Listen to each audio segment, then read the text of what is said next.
Hello everybody, welcome to today's video. This is part 3, I believe, of chapter 10. Let's jump right in. Words that hurt, words that heal. The first incident happened when I was in high school. I was raised in a single-parent home for most of my growing up days. My mom was an incredible single parent who worked extremely hard at her job, yet somehow never let things suffer around home. There were home-cooked meals and lots of love for my brother and me. But during this time, not a lot of my friends came from single-parent homes, and so I often felt like an oddball. Because my mom was busy working full-time to put food on the table, and my brother, who inherited her hard work ethic, also had a job from the time he was a teen, I was often home alone and lonely. So I decided the best thing for me to do would be to throw myself into extracurricular activities and my studies at school. I became obsessed with getting straight A's. In fact, the only time I did not get an A in high school was during my freshman year, when just one semester I got a B+ in home economics. I passed the cooking and cleaning sections with flying colors, but couldn't seem to sew a straight line. When I graduated, I had a GPA of 3.979. The hundreds of hours spent studying and doing every lick of extra credit work in order to reach that goal was worth it to me. I also joined each and any extracurricular activity that interested me: Spanish club, student council vice president, cheerleading captain, the school newspaper sports writer, softball, church youth group, National Honor Society, and on and on. I must have felt that filling my time with a flurry of activities would keep me from feeling sad about the fact that my parents were no longer married. Across the street from our house was a little white country church. A new pastor had recently been appointed, and he had a wife and 2 darling children. One day, with everyone else at work and no meetings or practices for me, I was home alone. The pastor's wife, Pat, saw me out in my front yard throwing a softball up in the air to myself. She reached out to me, inviting me to play on the church's softball team. We struck up a fast friendship, and soon she became my mentor. She discussed with me something my mom had both mentioned and modeled to me: a relationship with God. I soon began my walk with Him in earnest. Pat noticed very quickly that I was filling my life with lots of activities, but instead of pointing this out in a negative manner, she always spoke words that were positive and encouraging. One afternoon she said to me, "I just know God has great plans for you. You love people, and you love God's Word, and you are good at writing and talking to people. I can't wait to see where life takes you as you sift through which activities you are meant to do. I believe in you." I will never forget that conversation. During times when I doubted that I could ever become a speaker or writer, I replayed her words in my mind. And to this day, she still encourages me. I have a team of about a dozen people who pray for me. Pat is one of those people. Now nearly in her 70s, she is still my biggest cheerleader, and her message to this often insecure girl has remained the same: I believe in you. When I graduated high school and moved an hour away to attend a Christian college, I still liked to be involved with extracurricular activities, though not as many as I had done in high school. Dorm life kept me busy, and so for my outside of class endeavors, I chose only drama, student government, and the college dance team. I know that still sounds like a lot, but for me, 3 activities represented a fraction of the activities I used to do. My freshman year, during dance tryouts, I was emotionally worked up and nervous. Being a member of the dance team was a pretty big deal at this school, bigger than the cheerleading squad I had been a part of in high school, and so I thought I would give it a shot. I was anxious, with butterflies performing Swan Lake in my churning stomach, but I worked hard. When tryouts came, I did my very best and was hopeful I would get one of the 8 spots on the team. As soon as tryouts wrapped up, we girls were all seated in a room and told that the results would be posted the next day in the school newsletter.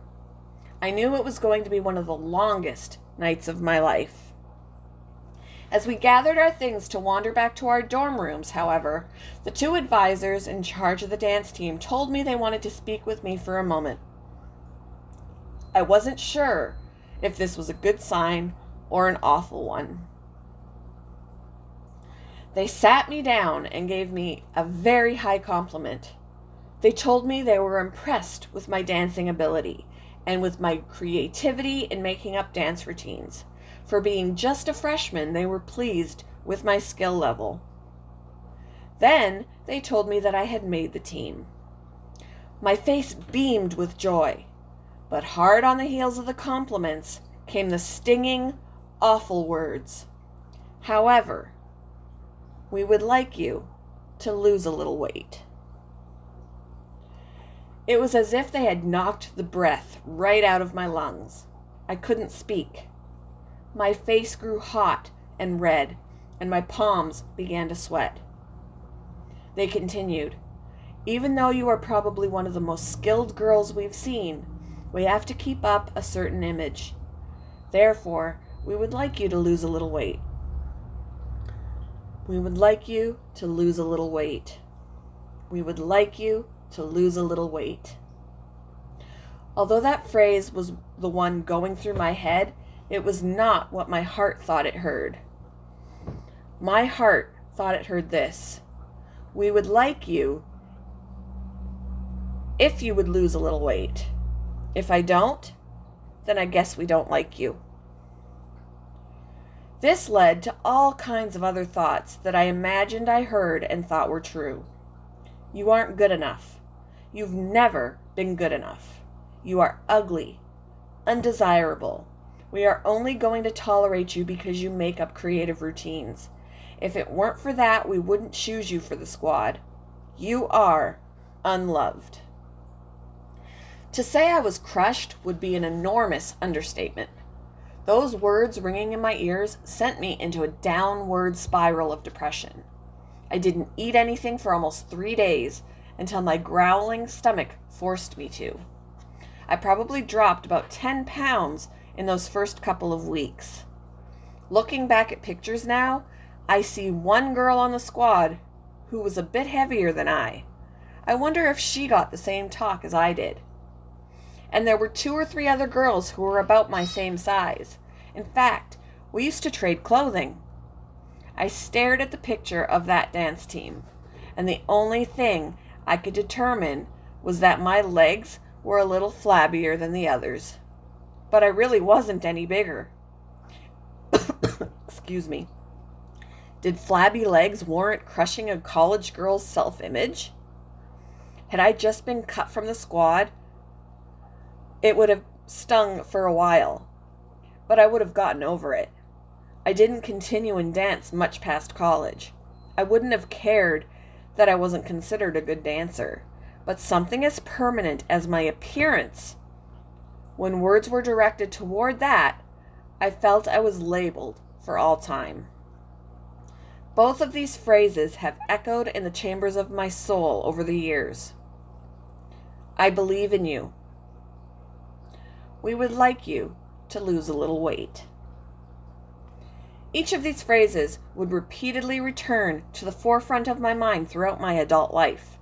At times, when I was discouraged with my weight or my performance as a mom or wife or friend, I would mentally beat myself up, ending my self-loathing rant with, "You are unloved."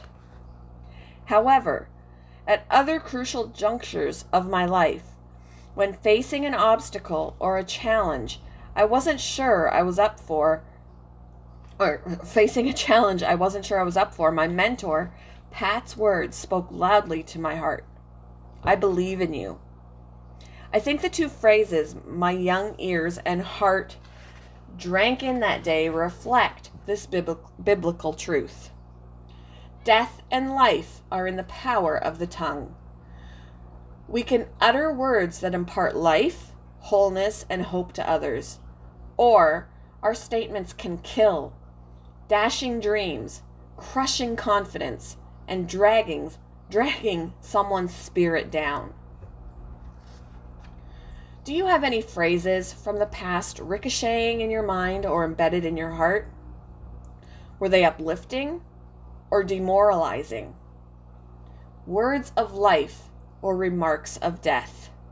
Maybe you have both. The fact that you can still recall these words days, months, or even years later should be a powerful reminder to be deliberate in carefully and prayerfully uttering your words. Words that might be lodged in the hearer's heart for a long time. When voicing your opinion or making an observation to someone else, ask yourself, is my tongue speaking life or delivering death? All right, guys, we'll end this here. Thank you for joining me for this video. I hope you've all had a very wonderful day, and I will see you in the next one. Bye, guys.